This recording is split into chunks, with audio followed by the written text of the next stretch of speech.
Hi everybody, Mike here, thanks for watching. The other day I went flying at my testing spot. I wanted to test some video settings, and so I did a quick flight one afternoon after work. As I was flying along, I noticed this dark shadow below me. I think I was being followed by a big bird. Something familiar about this reminded me of a movie I once saw.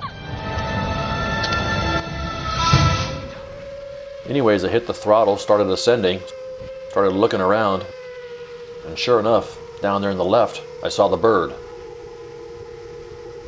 That's when the fun began. This guy made a strafing run at me.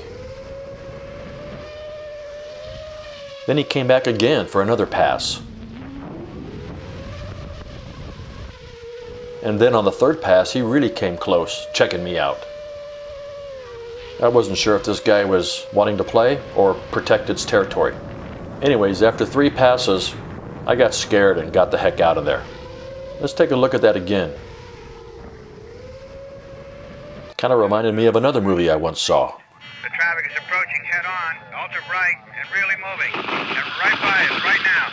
Now that was really close. This time we'll slow it down a little bit. These shots are taken with the GoPro and have been stabilized. So what kind of bird do you think this is? I think it might be a red-tailed hawk. Leave your ideas in the comments below if you can. Anyways, that was enough excitement for one day and I headed out. Thanks for watching.